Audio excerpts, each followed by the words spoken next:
ভাই কই আমাদের কই নিয়ে যাও? হ্যাঁ এই যে সামনে একটু কাজ আছে।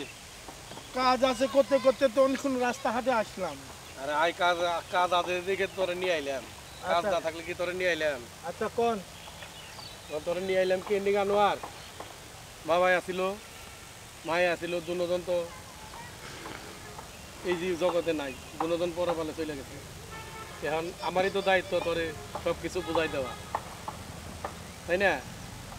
এ তোরে আমি চিন্তা ভাবনা করলাম যে বাড়ির কাজে যে জমিগুলো আছে এই জমিগুলাই তোরে দেই। আর ওই যে দূরে যে দেখবার খালের পারে নিচা জমিগুলা ওগুলা মনে কর আমি নিব। মানে তোরে এই 4 বিঘা দিলাম আর আমি ওই 4 বিঘা নিলাম। ওই মনে করে যে বড় বড় মানুষ আছে তাকে সামনে তুই খেত খোলা করা পারবি না, তার মায়ের দর করবো তুই বুঝবি না, ভাই এদিকে তোরে বুঝাই দিবে নাইলাম। ভাই শুনেন আমি কই, হ্যাঁ এই 4 বিঘা খেতে শস্য দাও বা আবাদ ফসল কোনো কিছু নাই, জঙ্গল। আমি 4 বিঘা জঙ্গল আমি নিতে চাই না। আমি ওই 4 বিঘা নিব, আপনি এটা নিয়ে। ও মানে বালা কথা তোমার বালা লাগে না, তোমার তো বালালে বুঝাই দিবে লিখছি, তোমার ওটা সুইট লাগে না। তোমার মাইসে বুদ্ধি দিছে, তুমি সেই চিন্তা ভাবনা করে তারপর এই কথা কইবে লিখছ। তোরে কইলাম যে বাড়ির বুকে তোর আমি দিলাম আর তুই কয় যে আমি ওই নেমু। ওই বেটা তুই কি আমার নকে পারবি? আমি যদি তোরে চাইল ডাইল কিনা না দেই, এই যে পয় পোলা বান গুনে বই হইছ খাই পারস না, তুই কি আমার নকে কেসকাবারি করে পারবি? তাহলে আমরা তোরে আমি বেটা 4 বিঘা দিছি, আমি ওই 4 বিঘা নিলাম। তুই নিলে নে, না নিলে না, তুই যা করা পারস করগা বেটা। তাহলে আমরা কি জঙ্গল দিবে? কে জঙ্গল দিছে তোরে? এই জঙ্গলটা কি জঙ্গল কোনো কেন? ফসল হয়? ফসল বানাবি, পোলাবান বয় পোলাবান নিয়ে কাজ করবি। আমি তুই কি বয়ে বয়ে খাবি নাকি? আমি গায়ে খদরে আমি তো হ্যাঁ। ভাতি জোটে না, আমি কি এটা স্থাপন করবো? আবার সবাই হবে কোন সময়? আমি ভাই আপনি যাই করেন, আমি এই 4 বিঘা নিব না, আমার এই জায়গায় দিতে হবে। না ও 4 বিঘা তোরে দিব না, তোর এই 4 বিঘা দিলাম বাড়ির কাছে, তুই এই 4 বিঘা নিবি। তুই নিলে নেগা, যদি না নে তুই না নেগা, তুই যা করা পারস করগা যা। আচ্ছা ঠিক আছে।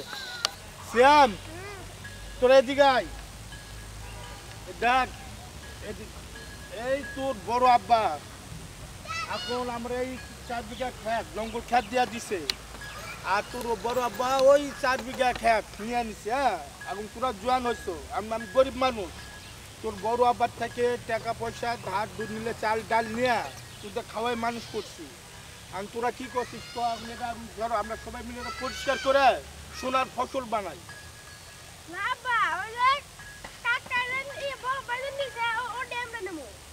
দেখ ওই চেয়ারম্যান মানুষ, হ্যাঁ সম্মানী ব্যক্তি, তার সাথে শক্তিতে পারুম না। আর গ্রামের 10 জন তার কথাই কইবে, বুঝছ?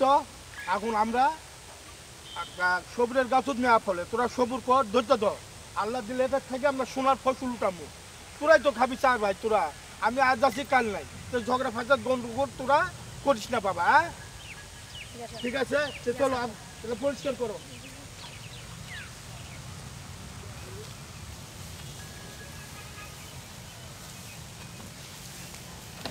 শহীদ ভাই কি ব্যাপার? শহর থেকে এত ব্যস্ততার মাঝেও আমার কাছে তো উদ্দেশ্য ছাড়া তুমি কোনো সময় আসো নাই। আর সবসময় কি ধান্দা নেই থাকলে চলবো? তুমি আমার ঘনিষ্ঠ বন্ধু, এত বছর ধরে আমাকে পত্র গ্রাম অঞ্চলে তুমি চেয়ারম্যান, তোমার এত সুনাম চতুর্দিক দিকে সরাই বসছো, অন্তত তোমার লগে মাঝে মধ্যে যোগাযোগ রক্ষা না করলে তো চল না। তুমি আমার স্কুল জীবনের বন্ধু, তাই তো উদ্দেশ্য ছাড়া তো তোমার জায়গায় আসার কথা না। ঠিক আছে, আমি যেটা জানি যাও তুমি এক হিসাবে ঠিক করছো যে আমি চিন্তা ভাবনা করলাম যে তোমার এলাকায় তো রাস্তাঘাট উন্নত হয়ে যাচ্ছে, তুমিও ভালো কাজ করো, তোমারও প্রশংসা মাঝে মাঝে পত্রিকায় করি। চিন্তা করলাম তোমার এলাকায় যেভাবে রাস্তাঘাট ডেভেলপ হয়ে গেছে, তাতে যদি এই এলাকায় যদি একটা ফ্যাক্টরি খাড়া করানো যায়, মানে মূল উদ্দেশ্যটা বাইরে করি। আমার বিঘা পাশে রুটের কাছাকাছি জমি দরকার, এই উদ্দেশ্যেই। রুটের কাছে জমি, এর লিগে তুমি মানে গ্রাম আইছো? এই কারণে চিন্তা করলাম যে দুস্থজন দেখা করে যাই। আর দুস্থজন তোমার এই ইটা দিই অন্য লোকের কাছে কেড়ে দিব প্রজেক্টটার পূর্ণ দায়িত্বটা তুমি নিবে। তোমার আমি চাইতেছি 50% শেয়ারও থাকো আমার জমিটা তুমি নির্বাচন।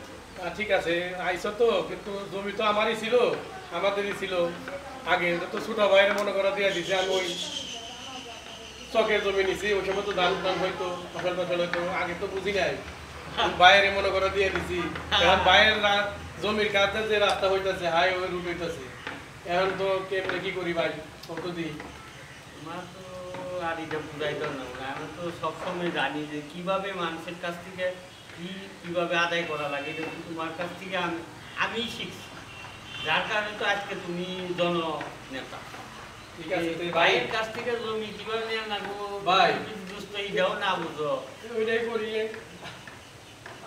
বাইরে কি আসছে জমিটা তো দিছো ওটা তো বাইরে আর দলিল করে না না না দলিল না এমনি মুখে মুখে দিয়ে মুখে মুখে এই পৈতৃক সম্পত্তি মুখে মুখে বাদ করে নিচ্ছে আর তোমার ভাই যে বকলম কোনো কিছু ভয় বলা বলো সেখানে আছে এখানে এই বলতেছে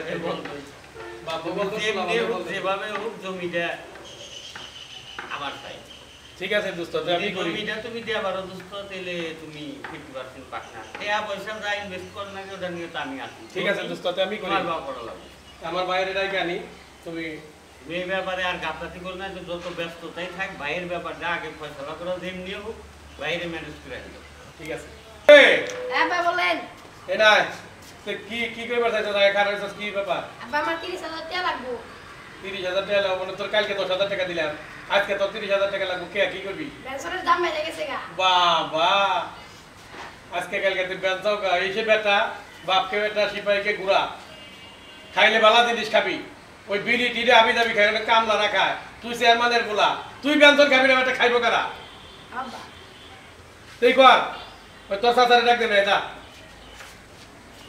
বাবা আব্বা না ডাকছে তোর আব্বা ডাকে কিসব জান্নাত আব্বা আচ্ছা আই দেখি বাবা আসসালামু আলাইকুম ভাই ওয়ালাইকুম আসসালাম তো বল আচ্ছা। পরে খুঁজ ভালো চলে কোন ধরে তুই কই থাকো যে জঙ্গল খ্যাত দিছেন যে জঙ্গল একটা খ্যাত দিছে পোলাপার লোক নিয়ে খাটতে খাটতে তো আমার লাইফ দিছে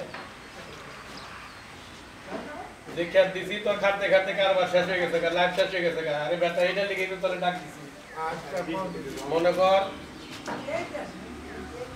বাবাই ছিল না দেখে তোরে জায়গা জমি বাট করে দিয়ে দিছিলাম তোরে জঙ্গল মঙ্গল দিয়া ওই খেত কিনে দিয়েছিলাম ওই পাশে এখন তোর যে খাটা খাটতে হইতাছে পরিশ্রম হইতাছে তো খাটতে খাটতে তোর জীবন শেষ হয়ে গেল না এখন আগে তো মনে কর বুঝি নাই এখন তো মনে কর বয়স হয়েছে দুদিন পরে মইরা দল লাগবো গা করবালের চিন্তা তো করম লাগে ভয় পোলাবার নিয়ে খেত খোলা কামার করে ধান টান করে ফসল টসল কিনে খাগা এই চিন্তা ভাবনা করছি মরণ তো লাগবো আগে তো এটা বুঝি নাই এই জন্য ডাকছে হ্যাঁ হ্যাঁ তোমার কথা বুঝছি আমি ভাই যেটা বুদ্ধি করছেন না বুদ্ধি হবে না আমার এই যে 4 বিঘা খেত যে জঙ্গল খেত দিছে এদের যে মেন হিয়ারিং মানে হাই রোড যে হচ্ছে এই জন্য তোমার খেতের দরকার তাই না হ্যাঁ এই বুদ্ধি না তোমার হ্যাঁ জীবন মানে নামের বোধহয় রইলা আর আজকে তোমার পাখা জ্বালাইছে তোমার ব্যবস্থা আমি কইরা রাখছি আমি জানি সোজা আঙ্গুলে যদি ঘি না উঠে আঙ্গুল বেঁকা করো নাকি এই এর ইন্ডিয়ান লকাপের মেদনে পর যা বাস্তা এই ভাই শ্যাম তোমার বড় আব্বা কি কয় শুনছ হ্যাঁ এই খেত কি দিবি না হ্যাঁ আমার কিন্তু না এটা দরকার এটাই দরকার আচ্ছা আর তোমরা জেলে দাও কাটো মারো যা খুশি তাই করো আমি এই খেত আর ছাড়তে রাজি নাই কেমনে নেওয়া লাগে আচ্ছা কেমনে নেওয়া লাগে ঠিক আছে যা তুই চল বাবা চল আমরা সাথে কাজ যা করি এখন তো এই জীবনে কত কিছু করলাম আমি ঠকাই বেড়াইলে কি আল্লাহ যদি না ঠকায় আল্লাহ তো বাইরে উপরে উঠায় দেয় আমি শরীর পালাই তলে প্রতি জমি বাইরে দিয়ে আমি নিয়েছিলাম ফসলের জমি এই প্রতি জমি হয়ে গেছে 3 লাখ টাকা দিছি হাইওয়ে রাস্তা দেওয়ার কারণে আর আমার এই ফসলের জমি 20,000 টাকা দিলেও কেড়ে নেন এই কপালের বাইরে বাইরে যাওয়া যাবো না আত্মীয় হক সলিড মোটরে বুঝাই দেওয়ার লাগবো তারটা দূর করে নিয়ে দেবো না যার যার হক তার তারে বুঝাই দিচ্ছি পরে বাবা খাইবো ওইটা খাইবো ওটা খাইবো আর ছোট ভাইয়ের 4 জন পোলা পান কি সুন্দর লেখাপড়া করবা নিচ্ছে তো ভাই আমার মতো ভুল করেন না আমার মতো সর্বকুল হারায়েন না হক মতো কাজ করেন তাতে আল্লাহ ভালো করবো 10 জনও ভালো করবো আহিগে ভাই